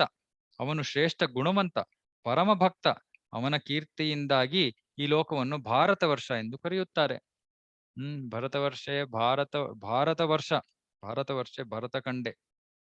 ಭಾರತ ವರ್ಷ ಅದಕ್ಕಿಂತ ಮುಂಚೆ ಇಲಾವೃತ ವರ್ಷ ಅಂತ ಅದಕ್ಕೆ ಹೆಸರಿತ್ತು. ಆದ್ರೆ ಈ ಭರತನಿಂದಾಗಿ ಅದನ್ನ ಭಾರತ ವರ್ಷ ಅಂತ ಕರೆದ್ರು. ಯಾಕಂದ್ರೆ ಅಂತಹ ಮಹಾರಾಜನಾಗಿದ್ದ ಭರತ.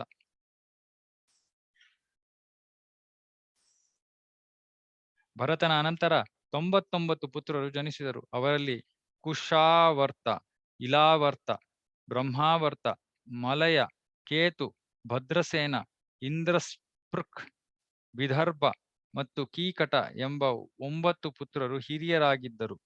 ಈ ಪುತ್ರರ ಜೊತೆಗೆ ಕವಿ, ಹವಿ, ಅಂತರಿಕ್ಷ, ಪ್ರಬುದ್ಧ, ಪಿಪ್ಪಲಾಯನ, ಆವಿರ್ಹೋತ್ರ, ದ್ರುಮಿಲ, ಚಮಸ ಮತ್ತು ಕರಭಾಜನ ಎಂಬುವವರು ಇದ್ದರು. ಇವರೆಲ್ಲರೂ ಉತ್ಕೃಷ್ಟರಾದ ಪ್ರಗತಿ ಸಾಧಿಸಿದ ಭಕ್ತರು.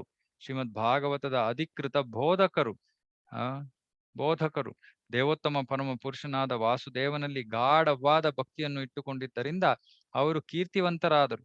ಆದುದರಿಂದ ಅವರು ಅತ್ಯಂತ ಶ್ರೇಷ್ಠರಾದವರು. ನಿನ್ನ ಮನಸ್ಸನ್ನು ಸಂಪೂರ್ಣವಾಗಿ ತೃಪ್ತಿಪಡಿಸಲು ನಾನು ಮುಂದೆ ನಾರದ ವಸುದೇವರ ನಡುವಣ ಸಂಭಾಷಣೆಯ ಸಂದರ್ಭದಲ್ಲಿ ಈ 9 ಜನ ಭಕ್ತರ ಗುಣಗಳನ್ನು ಕುರಿತು ವರ್ಣಿಸುತ್ತೇನೆ. ಈ 9 ಆ ಇವರ ನವಯೋಗೇಂದ್ರ ಅಂತ ಇವರ ವರ್ಣನೆ ಆಮೇಲೆ ಬರುತ್ತೆ ಮುಂದೆ. 9 ನಾರದ ವಸುದೇವರ ನಡುವಣ ಸಂಭಾಷಣೆ 10ನೇ ಸ್ಕಂದದಲ್ಲ, 10ನೇ ಸ್ಕಂದದಲ್ಲಿ. ಸೊ ಇಲ್ಲಿ 100 ಜನ ಮಕ್ಕಳಲ್ಲಿ ಮೊದಲು 10 ಜನರ ಹೆಸರನ್ನ ಹಿಂದಿನ ಶ್ಲೋಕದಲ್ಲಿ ಹೇಳಿದ್ರು. ಇಲ್ಲಿ 9 ಜನ. ಮೇಲೆ ಹೇಳಿದ ಈ 19 ಜನ ಪುತ್ರರಲ್ಲದೆ ವೃಷಭದೇವ ಮತ್ತು ಜಯಂತಿಯರಿಗೆ 81 ಜನ ಕಿರಿಯ ಪುತ್ರರು ಇದ್ದರು. ತಮ್ಮ ತಂದೆಯ ಆದೇಶದ ಅನುಸಾರ ಅವರು ಸುಸಂಸ್ಕೃತರು, ಸುಶೀಲರು, ಕರ್ಮ ಶುದ್ಧರು, ವೈದಿಕ ಜ್ಞಾನ ಮತ್ತು ಆಚರಣೆಗಳಲ್ಲಿ ಪಾರಂಗತರೂ ಆದರು. ಸುಸಂಸ್ಕೃತರು ಇದಂತೂ ಈಗಿನ ಕಾಲದಲ್ಲಿ ಇಲ್ಲವೇ ಇಲ್ಲ. ಸಂಸ್ಕೃತಿ ಅನ್ನೋದೇ ಗೊತ್ತಿಲ್ಲ ಜನರಿಗೆ. ಸುಶೀಲರು, ಕರ್ಮ ಶುದ್ಧರು, ಶುದ್ಧವಾದ ಕರ್ಮದಲ್ಲಿ ತೊಡಗ್ತಾ ಇದ್ರು. ವೈದಿಕ ಜ್ಞಾನ ಮತ್ತು ಆಚರಣೆಗಳಲ್ಲಿ ಪಾರಂಗತರು. ಹೀಗೆ ಅವರೆಲ್ಲ ಪರಿಪೂರ್ಣವಾದ ಯೋಗ್ಯ ಬ್ರಾಹ್ಮಣರಾದರು. ಸೊ 81 ಜನ ಬ್ರಾಹ್ಮಣರು, 9 ಜನ ಮಹಾಭಕ್ತರು, 10 ಜನ ಕ್ಷತ್ರಿಯರು. ದೇವೋತ್ತಮ ಪರಮ ಪುರುಷನ ಅವತಾರನಾದ ಭಗವಾನ್ ಋಷಭದೇವನು ಸಂಪೂರ್ಣ ಸ್ವತಂತ್ರನಾಗಿದ್ದನು. ಏಕೆಂದರೆ ಅವನ ರೂಪವು ಆಧ್ಯಾತ್ಮಿಕ, ಶಾಶ್ವತ ಮತ್ತು ಸಂಪೂರ್ಣ ದಿವ್ಯಾನಂದದಿಂದ ಕೂಡಿತ್ತು. 4 ಲೌಕಿಕ ಕ್ಲೇಶ ತತ್ವಗಳೊಡನೆ ಜನನ, ಮರಣ, ವೃದ್ಧಾಪ್ಯ ಮತ್ತು ವ್ಯಾಧಿ. ಅವನಿಗೆ ಶಾಶ್ವತವಾಗಿ ಯಾವ ಸಂಬಂಧವೂ ಇರಲಿಲ್ಲ ಅಥವಾ ಅವನಿಗೆ ಲೌಕಿಕ ವ್ಯಾಮೋಹವೂ ಇರಲಿಲ್ಲ. ಅವನು ಸದಾ ಸಮಚಿತ್ತದಿಂದ ಇರುತ್ತಿದ್ದನು. ಪ್ರತಿಯೊಬ್ಬನನ್ನು ಸಮಾನ ಮಟ್ಟದಲ್ಲಿ ಕಾಣುತ್ತಿದ್ದನು. ಬೇರೆಯವರು ಅಸುಖಿಗಳಾಗಿರುವುದನ್ನು ನೋಡಿದರೆ ಅವನಿಗೆ ದುಃಖವಾಗುತ್ತಿತ್ತು. ಅಸುಖಗಳಾಗಿರೋದನ್ನ ನೋಡಿ ಇವತ್ತು ಕೂಡ ಜನ ದುಃಖ ಪಡ್ತಾ ಇದ್ದಾರೆ. ಆದ್ರೆ ಅದಕ್ಕೆ ಏನು ಮಾಡ್ತಾ ಇಲ್ಲ. ಮಾಡಿದ್ರು ಕೂಡ ಭೌತಿಕವಾಗಿ ಏನೋ ಒಂದು ಹಣ ಇದು ಅದು ಕೊಟ್ರೆ ಸೌಲಭ್ಯಗಳು ಅವರ ನಿಜವಾಗಿಯೂ ಅವರ ಕಷ್ಟ ದೂರವಾಗೋದಿಲ್ಲ. ಒಬ್ಬರ ಮೇಲೆ ನಮಗೆ ಕನಿಕರ ಬಂದ್ರೆ ಅವರಿಗೆ ಭಕ್ತಿ ಸೇವೆಯನ್ನು ಕೊಡ್ಬೇಕು.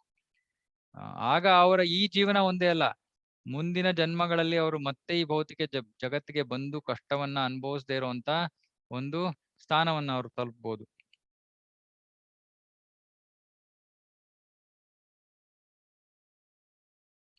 ಸಮಸ್ತ ಜೀವರಾಶಿಗಳಿಗೂ ಅವನು ಶುಭವನ್ನೇ ಹಾರೈಸುತ್ತಿದ್ದನು.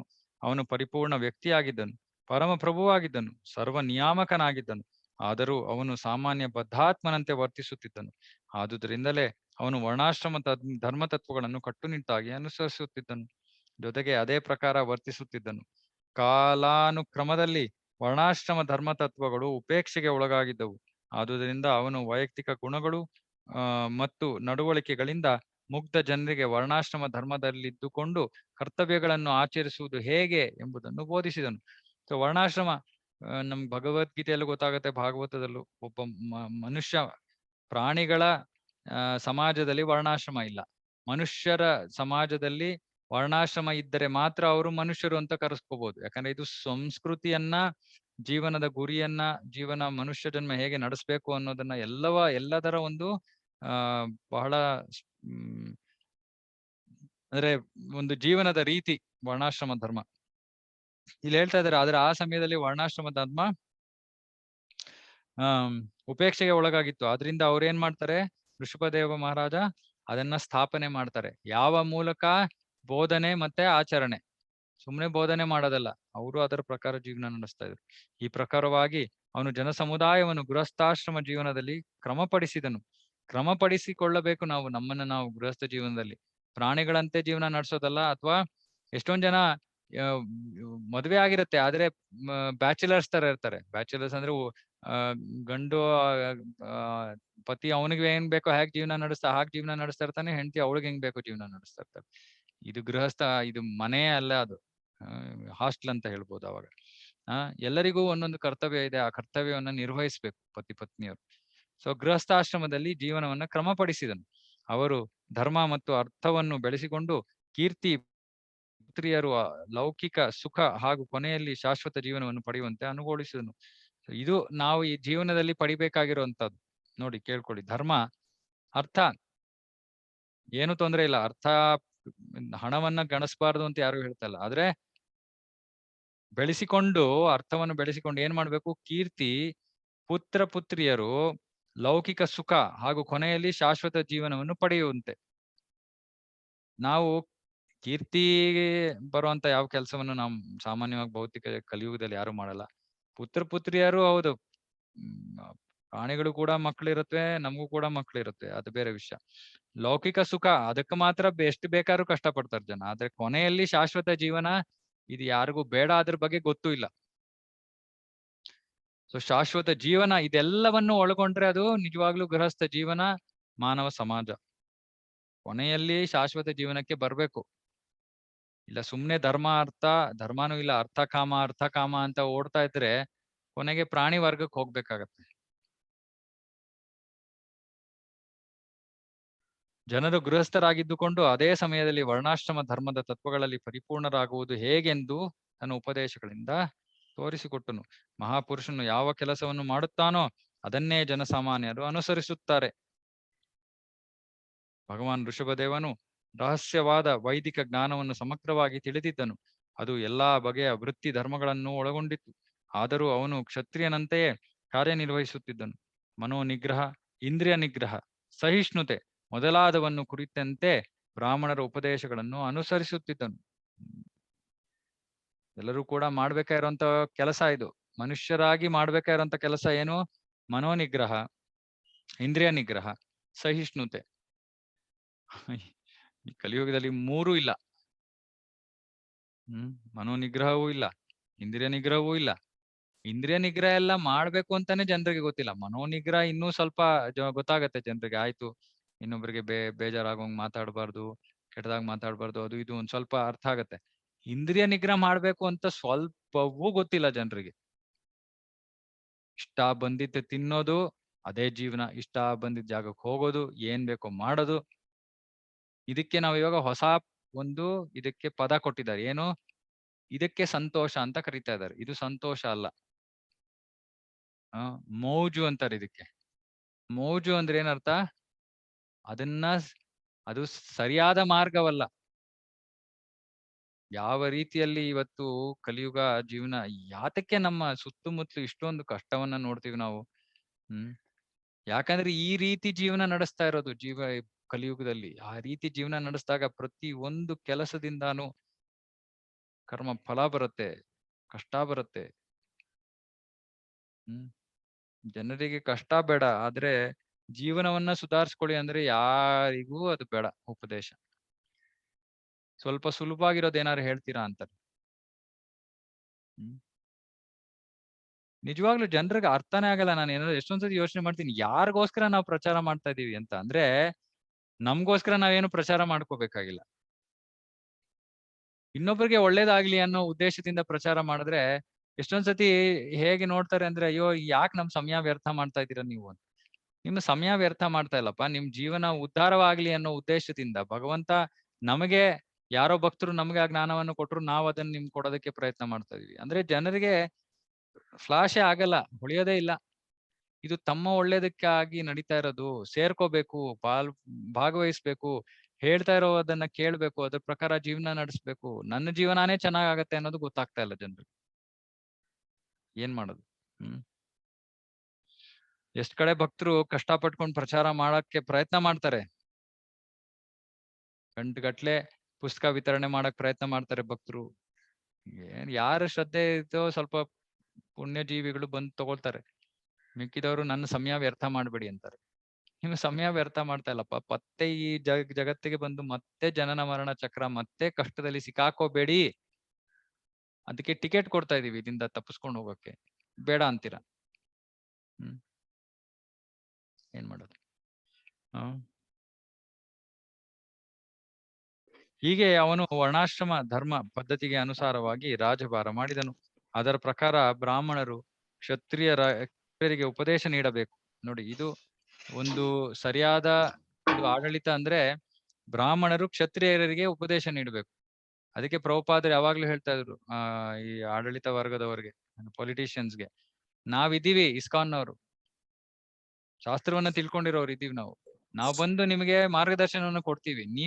ನೀವು ಆಳ್ವಿಕೆಯನ್ನ ಮಾಡಿ. ನಮಗೇನ್ ನಿಮ್ಮ ಪದದ ನಿಮ್ಮ ಸ್ಥಾನದ ಆಸೆಯೂ ಇಲ್ಲ, ಅದರಿಂದ ಬರೋ ಹಣದ ಆಸೆಯೂ ಇಲ್ಲ, ನಮಗೆ ಯಾವುದರ ಆಸೆ ಇಲ್ಲ. ನಮಗೆ ಬೇಕಾಗಿರೋದು ಈ ಮನುಷ್ಯ ಸಮಾಜ, ಮಾನವ ಸಮಾಜ ಪ್ರಾಣಿಗಳಂತೆ ಜೀವನ ನಡೆಸದೆ ಮನುಷ್ಯರಂತೆ ಜೀವನ ನಡೆಸಿ ಸುಖ ಸಂತೋಷದಿಂದ ಇದ್ದು ಮುಂದೆ ಭಗವಂತನ ಧಾಮಕ್ಕೆ ಹೋಗುವಂಗೆ ಆಗ್ಬೇಕು.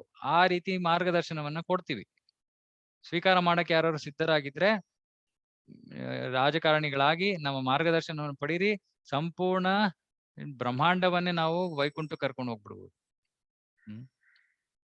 ಅದೇ ತುಂಬಾ ಕಷ್ಟ, ತುಂಬಾ ಕಷ್ಟ. ಪದವಿಯಲ್ಲಿ ಇರ್ಬೇಕಂದ್ರೆ ಓಟ್ ಬೇಕು, ಓಟ್ ಬೇಕು ಅಂದ್ರೆ ಎಲ್ಲಾ ತರ ಜನರನ್ನ ನಾವು ಸಂತುಷ್ಟ ಪಡಿಸ್ಬೇಕು. ಅಷ್ಟರಲ್ಲೇ ಆಗೋಯ್ತಲ್ಲ. ಅದಕ್ಕೆ ಡೆಮಾಕ್ರಸಿ, ಏನದು ಪ್ರಜಾಪ್ರಭುತ್ವ ಅನ್ನೋದೇ ಫೇಲ್ಯೂರ್. ಪ್ರಜಾಪ್ರಭುತ್ವದಲ್ಲಿ ಯಾರು ಶಾಸ್ತ್ರದ ಪ್ರಕಾರ ಆಳೋದಕ್ಕೆ ಸಾಧ್ಯ ಇಲ್ಲ. ಯಾಕಂದ್ರೆ ಪ್ರಜಾಪ್ರಭುತ್ವದ ಆಧಾರ ಓಟು. ಓಟ್ ಗಳಿಸೋದಕ್ಕೆ ಏನ್ ಮಾಡ್ಬೇಕು ಮಾಡ್ಲೇಬೇಕು ಅವರು. ಸೊ ಈ ಪ್ರಜಾಪ್ರಭುತ್ವ ಹೋದ್ರೇನೆ, ಅದಕ್ಕೆ ಹಿಂದಿನ ಕಾಲದಲ್ಲಿ ಪ್ರಜಾಪ್ರಭುತ್ವ ಎಲ್ಲಿತ್ತು? ರಾಜರು ಇರ್ತಾ ಇದ್ರು, ಅವ್ರಿಗೆ ಸರಿಯಾದ ರೀತಿಯಲ್ಲಿ ಯಾವ ರೀತಿಯಲ್ಲಿ ಆಳ್ಬೇಕೋ ಆ ರೀತಿ ಆಳ್ತಾ ಇದ್ರು, ಜನ ಎಲ್ಲ ಸಂತೋಷವಾಗಿರ್ತಾ ಇದ್ರು. ಈಗಿನ ಕಾಲದಲ್ಲಿ ಜನರಿಗೆ ಫಸ್ಟ್ ಯೋಗ್ಯತೆ ಇಲ್ಲ, ಅವರು ತಮ್ಮ ಓಟ್ಗಳ ಮೂಲಕ ಇನ್ನೊಬ್ಬ ವ್ಯಕ್ತಿಯನ್ನ ಎಲೆಕ್ಟ್ ಮಾಡ್ತಾರೆ. ಏನ್ ಅರ್ಥ ಇದೆಯಾ ಅದಕ್ಕೆ? ಯೋಗ್ಯರಾದವರು ಆ ಪದವಿಗಳಲ್ಲಿ ಇರ್ಬೇಕು, ಸುಮ್ನೆ ಯಾರೋ ಎಲೆಕ್ಟ್ ಮಾಡಿದ್ರು ಅಂತ ಹೋಗಿ ಪದವಿಯನ್ನ ತಗೊಳ್ಳೋದಲ್ಲ. ಕ್ಷತ್ರಿಯರು, ವೈಶ್ಯರು ಮತ್ತು ಶೂದ್ರರ ಮೂಲಕ ರಾಜ್ಯಭಾರ ಮಾಡಬೇಕು. ಕ್ಷತ್ರಿಯರು, ವೈಶ್ಯರು ಮತ್ತು ಶೂದ್ರರ ಮೂಲಕ ರಾಜ್ಯಭಾರ ಮಾಡ್ಬೇಕು. ಸೊ ಕ್ಷತ್ರಿಯರು ಬ್ರಾಹ್ಮಣರ ಮಾರ್ಗದರ್ಶನವನ್ನ ಪಡಿಬೇಕು, ವೈಶ್ಯರು ಮತ್ತು ಶೂದ್ರರ ಮೂಲಕ ರಾಜ್ಯಭಾರ ನಡೆಸಬೇಕು. ಇದು ಇದ್ದಿದ್ದ ಪದ್ಧತಿ. ಭಗವಾನ್ ಋಷಭದೇವನು ವೈದಿಕ ಸಾಹಿತ್ಯದ ಉಪದೇಶಗಳ ಪ್ರಕಾರ ಸಕಲ ಯಜ್ಞಗಳನ್ನು 100 ಬಾರಿ ಆಚರಿಸಿದನು. ಹೀಗೆ ಅವನು ಭಗವಾನ್ ವಿಷ್ಣುವನ್ನು ಎಲ್ಲಾ ರೀತಿಯಲ್ಲೂ ಸಂತೃಪ್ತಪಡಿಸಿದನು. ತಾನೇ ವಿಷ್ಣುವಿನ ಅಂಶ, ವಿಷ್ಣುವನ್ನು ತೃಪ್ತಿಪಡಿಸ್ತಾ ಇದ್ದಾನೆ ಎಲ್ಲರಿಗೂ ಕಲ್ಸೋದಕ್ಕೆ. ಎಲ್ಲಾ ಧಾರ್ಮಿಕ ವಿಧಿಗಳು ಅತ್ಯುತ್ತಮ ಯಜ್ಞ ದ್ರವ್ಯಗಳಿಂದ ಸಮೃದ್ಧವಾಗಿದ್ದವು. ಅವನ್ನು ಪುಣ್ಯ ಸ್ಥಳಗಳಲ್ಲಿ ಯೋಗ್ಯ ಸಮಯದಲ್ಲಿ ಶ್ರದ್ಧಾವಂತರಾದ ತರುಣ ಋತ್ವಿಕರು ನೆರವೇರಿಸಿದರು. ಹೀಗೆ ಅವರು ಭಗವಾನ್ ವಿಷ್ಣುವನ್ನು ಆರಾಧಿಸಿ ಪ್ರಸಾದವನ್ನು ಎಲ್ಲಾ ದೇವತೆಗಳಿಗೂ ಅರ್ಪಿಸಿದರು. ನೋಡಿ, ಇದು ಮಾಡ್ಬೇಕಾಗಿರೋ ತರೀಕ. ವಿಷ್ಣುವನ್ನ ಆರಾಧನೆ ಮಾಡ್ಬೇಕು, ಎಲ್ಲಾ ಪ್ರಸಾದವನ್ನು ದೇವತೆಗಳಿಗೆ ಹೋಗ್ಲಿ. ಯಾಕಂದ್ರೆ ಎಲ್ಲಾ ಯಜ್ಞಗಳು ಈ ಭೌತಿಕ ಜಗತ್ತಿನಲ್ಲಿ ಇರೋ ಎಲ್ಲವೂ ಕೂಡ ಬೇರೆ ಬೇರೆ ದೇವತೆಗಳ ಒಂದು ಅಧೀನದಲ್ಲಿದೆ. ಅರೆ ನೇರವಾಗಿ 33 ಕೋಟಿ ದೇವತೆಗಳನ್ನ ಆರಾಧನೆ ಮಾಡೋಕೆ ಆಗೋದು ಇಲ್ಲ, ಅದರ ಅವಶ್ಯಕತೆನೂ ಇಲ್ಲ. ಭಗವಂತನಿಗೆ ಅರ್ಪಣೆ ಮಾಡ್ಬೇಕು, ಎಲ್ಲಾ ದೇವತೆಗಳಿಗೂ ಹೋಗ್ಲಿ ಅಂತ ನಾವು ಸುಮ್ನೆ ಪ್ರಾರ್ಥನೆ ಮಾಡಿದ್ರೆ ಆಗೋಯ್ತು ನಮ್ ಕೆಲ್ಸ. ಏನು ಮಾಡ್ಬೇಕಾಗಿಲ್ಲ. ಅದನ್ನ ಪ್ರಾರ್ಥನೆ ಮಾಡ್ಲೇ ಇದ್ರೂನು ತೊಂದ್ರೆ ಇಲ್ಲ. ಯಾಕಂದ್ರೆ ಅದು ಭಗವಂತನಿಗೆ ಹೋದಾಗ ಆಟೋಮೆಟಿಕ್ ಆದಾಗ ಯಾರ್ಯಾರಿಗೆ ಹೋಗ್ಬೇಕೋ ಹೊರಟೋಗ್ಬಿಡುತ್ತೆ.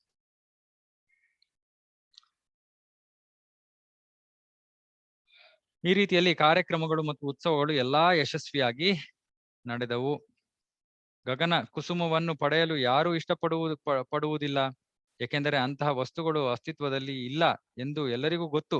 ಭಗವಾನ್ ಋಷಭದೇವನು ಭಾರತ ವರ್ಷವೆಂಬ ಈ ಲೋಕವನ್ನು ಆಳುತ್ತಿದ್ದಾಗ ಸಾಮಾನ್ಯ ಮನುಷ್ಯರು ಕೂಡ ಯಾವುದೇ ಕಾಲದಲ್ಲಿ ಯಾವುದೇ ರೀತಿಯಲ್ಲಿ ಏನನ್ನೂ ಕೇಳಲು ಇಷ್ಟಪಡುತ್ತಿರಲಿಲ್ಲ. ಅಸ್ತಿತ್ವದಲ್ಲಿ ಇಲ್ಲದುದನ್ನು ಯಾರು ಯಾವಾಗಲೂ ಕೇಳುವುದಿಲ್ಲ. ಅಂದರೆ ಪ್ರತಿಯೊಬ್ಬರು ಸಂಪೂರ್ಣವಾಗಿ ತೃಪ್ತರಾಗಿದ್ದರು. ಆದ್ದರಿಂದ ಯಾರು ಯಾವುದಕ್ಕಾಗಿಯೂ ಕೇಳಬೇಕಾದ ಅವಕಾಶವೇ ಇರಲಿಲ್ಲ, ಅವಶ್ಯಕತೆ ಇರಲಿಲ್ಲ. ಜನರು ರಾಜನಲ್ಲಿ ಬಹಳ ಪ್ರೀತಿಯುಳ್ಳವರಾಗಿದ್ದರು. ಈ ಪ್ರೀತಿಯು ಹೆಚ್ಚುತ್ತಲೇ ಇರುತ್ತಿದ್ದುದರಿಂದ ಅವರು ಯಾವುದನ್ನು ಯಾಚಿಸಲು ಇಷ್ಟಪಡುತ್ತಿರಲಿಲ್ಲ. ಎಷ್ಟು ಅದ್ಭುತವಾದ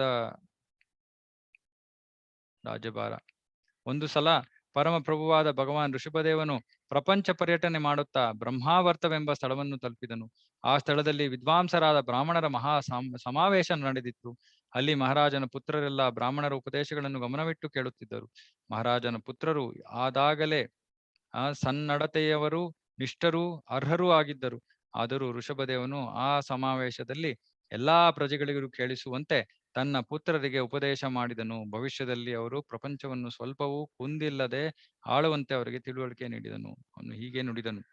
ಸೊ ಈಗ ಮುಂದಿನ ಅಧ್ಯಾಯ ನಾಳೆ ಮಾಡೋಣ. ಈ ಮುಂದಿನ ಅಧ್ಯಾಯದಲ್ಲಿ ಅದ್ಭುತವಾದ ಉಪದೇಶಗಳು. ಋಷಭದೇವ ತನ್ನ ಪುತ್ರರಿಗೆ ಉಪದೇಶಗಳನ್ನು ನೀಡ್ತಾನೆ. ಎಲ್ಲಾ ಇಲ್ಲಿ ನೋಡಿ ಹೇಳಿದ್ದಾರೆ, ಎಲ್ಲಾ ಪ್ರಜೆಗಳಿಗೂ ಕೇಳಿಸುವಂತೆ. ಯಾಕಂದ್ರೆ ಇದು ಸುಮ್ಮನೆ ತನ್ನ ಮಕ್ಕಳಿಗೆ ಮಾತ್ರ ಕೊಡ್ಬೇಕಾಗಿದ್ದಂತ ಉಪದೇಶ ಇರ್ಲಿಲ್ಲ. ಇಲ್ಲಾಂದ್ರೆ ಅವನ್ ತನ್ನ ಅರಮನೆಯಲ್ಲಿ ಕೊಟ್ಕೋತಾ ಇದ್ದ ಅದನ್ನ ಎಲ್ಲರಿಗೋಸ್ಕರನು.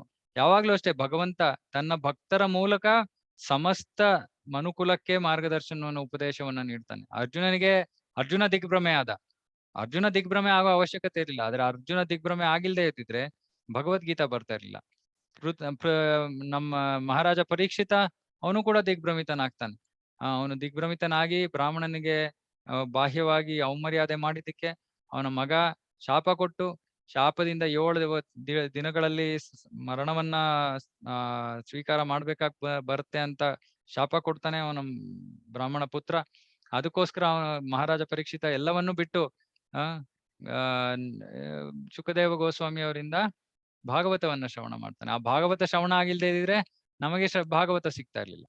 ಸೊ ಈ ರೀತಿ ಭಗವಂತನ ಭಕ್ತರು ಸಮಸ್ತ ಮನುಕುಲದ ಒಂದು ಉದ್ಧಾರಕ್ಕಾಗಿ ತಾವು ಬೇರೆಯವರ ತಮ್ಮ ಭಕ್ತರ ಮೂಲಕ ಭಗವಂತ ಈ ಉಪದೇಶಗಳನ್ನು ನಮ್ಗೆ ನೀಡ್ತಾನೆ. ಅದರಿಂದ ಇವತ್ತಿನ ಈ ಅಧ್ಯಾಯ ಇಲ್ಲಿ ಮುಕ್ತಾಯವಾಗಿದೆ. ಋಷಭದೇವನ ವೈಶಿಷ್ಟ್ಯ, ಆಮೇಲೆ ಮುಂದೆ ಉಪದೇಶಗಳು. ಶ್ರೀಮದ್ ಭಾಗವತಂ ಕಿ ಜೈ, ಶಿಲ ಪ್ರಭುಪಾದ ಕಿ ಜೈ, ಸಮವೇತ ಗೌರ ಭಕ್ತವೃಂದ ಕಿ ಜೈ. ಹರೇ ಕೃಷ್ಣ.